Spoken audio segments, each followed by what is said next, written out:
afternoon. I'm always excited to be in Indy here at the Combine. Looking forward to, already started interviews. Looking forward to do more in the hopes and the search of improving this team for 2025. Kwesi, where are you in terms of a possibility of bringing Sam Darnold back either on a franchise tag or on an extension? Yeah, we're still in that place where we're having all these discussions. Every option is afforded to us. When we did the move originally, we wanted to create optionality, and part of the optionality was, believing and betting in a guy who was young, talented, believing in our infrastructure, able to do the things that we can do with quarterbacks. And so we're now in a position where we have options, and we'll continue to work those options and figure out the best way for the Vikings to move forward.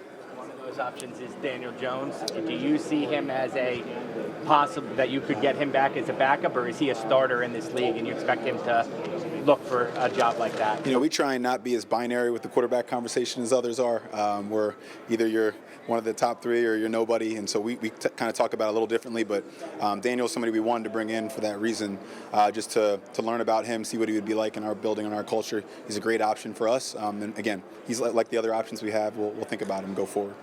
Talk about Darnold, considering how his year went and everything that he did, and then how it ended. Yeah, it's tough. I was telling my staff if I could have thought of a brain teaser of an experiment to think through, that would have been a pretty tough one, where Pro Bowl quarterback, win all those games, and then you lose to two teams twice. And so that was really kind of the core of our offseason, really thinking through that holistically, being really not trying to be overweighted by those 8 quarters, but not not underweighting those last 2 games. And really, he played a lot of good football for us. Year 1 in the system, so you can expect more later. And so we're excited at the potential for Sam, whatever that ends up being. But it's a tough exercise. But I want to make sure that we're continuing saying we're so proud of what he did for us. We're so proud of this team. It didn't end the way we wanted it to, but a lot of good things happened. We've continued to lay the foundation for the team we want to be, and we'll continue to go forward.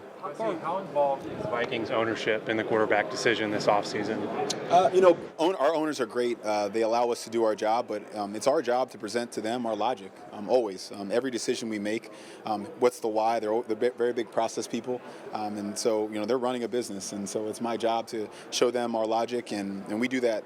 So they are involved, but they are very good at letting people do their jobs, and they ask a lot of good questions. They're really talented, and I try and ask them questions about real estate so I can maybe get on their level one day. But they're great. They're great resources for us.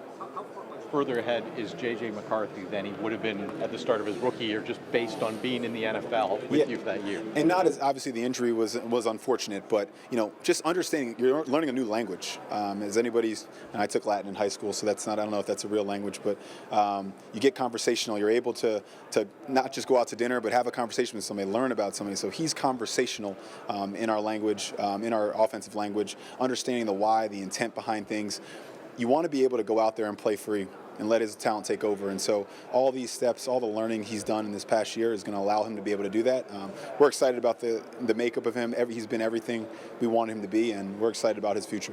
Talk about binary discussion in the media when it comes to draft picks. I didn't say the media. I just said binary discussion. No, I love you guys. I love you guys. But when you talk about media, the way they portray analytically forward organizations, it's like, all right, target players who are young, have good size, big programs. You guys have bucked that a little bit with some older players, undersized guys. Do you feel like that's a marketing efficiency? Like, how do you view the way you acquire talent? I think everything we try and not be hard set in our rules per se.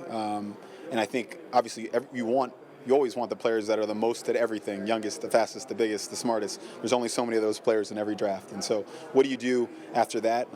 How do you win on the margins? How do you find value elsewhere? We play a lot of great systems that tax other parts of a player besides pure athleticism, and so we try and get value out of that. But look, I think if you look at our draft or even our free agency acquisition, it's a portfolio.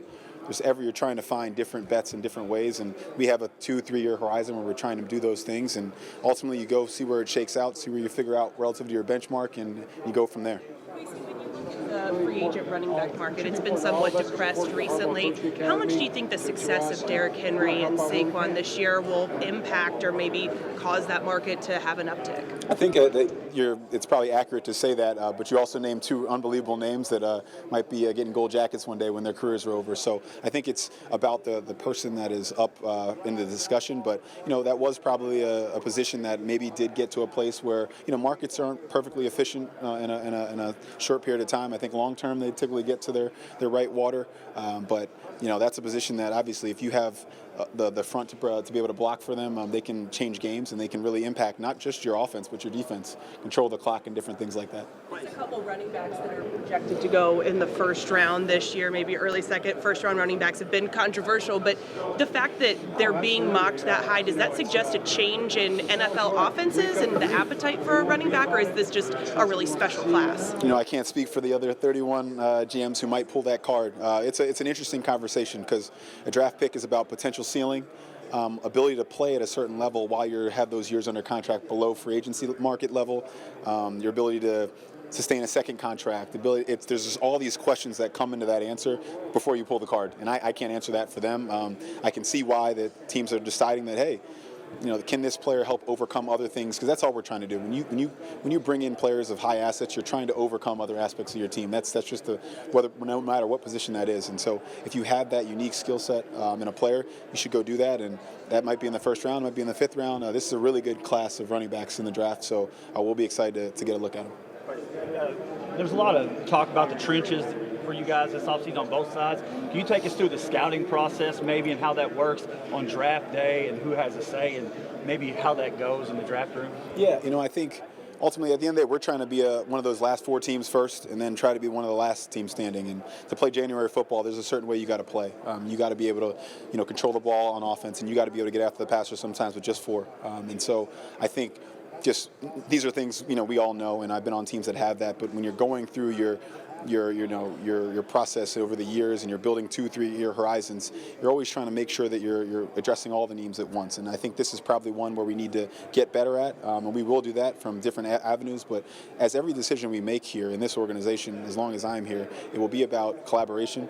So I lean on Kevin a lot. We have a system of how we talk about players, how we evaluate players. As a group, we've kind of got better at our collective system, right? We've got a collective memory together. Hey, we passing this guy, all those things. So we've gotten better on our group.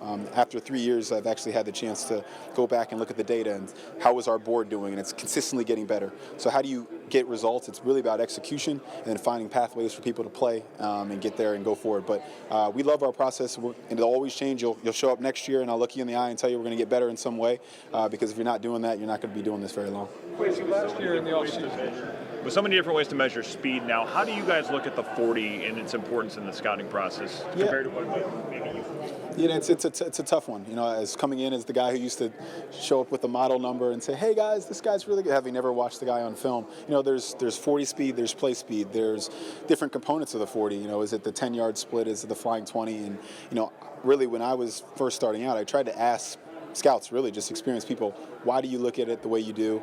Intuitively, what does a 10 mean, a flying 10, a flying 20, and just really learn from that. And now we have different measures with player tracking and different things like that, but you always got to make sure that you're not trying to use a weapon of math destruction, because there's, just because somebody's running at full speed, you got to make sure the context is right, and make sure that you're comparing apples to apples. So we do a lot of great work to get it to a place where we feel good about it, but it's not going to be perfect. So we kind of use those measures against each other, and and go from there and combine the information with what our scouts see, what our coaches see, and then we'll go from there. Is it easier to get that from colleges now? Obviously it's there in the NFL, but how much of that are you guys able to get from colleges to measure speed that way? Yeah, there's some great third parties. I'm not going to use this time to endorse them, but some guys that I really know a long time and really great at, and the information's got really a lot better. You need a good enough sample size, so sometimes for the smaller schools you don't get a lot of snaps, so you really want to see somebody's full season's work to really trust a number like that. But there's some great stuff out there, and it'll continue to get better. There's smart people working at every level trying to find an edge, and we want to be aligned with those people. Vision AI taking hold in the scouting community, good, bad, indifferent? What do you? I'm always optimistic. First and foremost is really narrowing down is what does that word mean.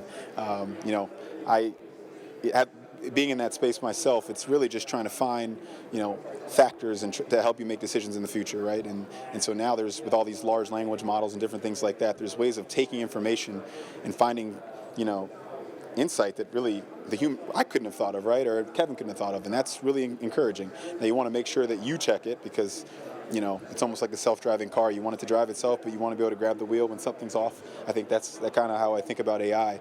But I'd be crazy to tell you that it's not something I'm excited about and I'm looking forward to. I don't know if you need to be the first team. You don't want to be the last that incorporates it. And we got some really smart people in our football quantitative methods group that are working through that. They show up at my desk, and sometimes I miss those Python days that I used to get to go do stuff like that. But they're doing some great work for the Vikings, and we're excited to use the information. A couple more for Kwesi. We use it a fair bit, but it's really just trying to. A lot of it's just pairing against other information we have to see what it is. A lot of that stuff, you need to get a lot of data, right? You need to get, large numbers of years, number of interactions, numbers of results to get good insights. And so we're building towards that. You want to make sure that you don't, use a 2-year insight. Think about an AI model as a scout. Would you trust the 1-year scout or the 10-year scout, right? And so you want to get to a place where maybe it's the 3-year scout, but you're cautious and using intuition to make sure that what it's saying is right. And then by the 10th year, maybe you got something really great that you wouldn't even have known. Kwesi, last year you had a great offseason, free agencies specific. You have a lot of free agents this year. You have cap space. What lessons do you take that you look at and go, well, we succeeded doing this last year and apply it to this offseason? Great question. I think just being intentional about the planning. Like I said earlier, as a group, you build this collective memory, this collective decision-making soul. And I think that offseason is going to serve us well because I remember those conversations with my executive staff and Kevin, who I treat as another member of our staff, and talking about potential options at quarterback. And if we do this, what are the other moves we can make? And you go back and look at those meetings, and it's execution after execution. So big part of that is just the collective belief in the group that we tried something. It worked out great. Obviously, it wasn't seamless, it wasn't perfect, but we had a great offseason in that regards. And it's really just being creative with our ideas and just continuing to go forward. But a lot of it's just about the belief that we built. Thanks, everybody. Thank you, guys. Thank you.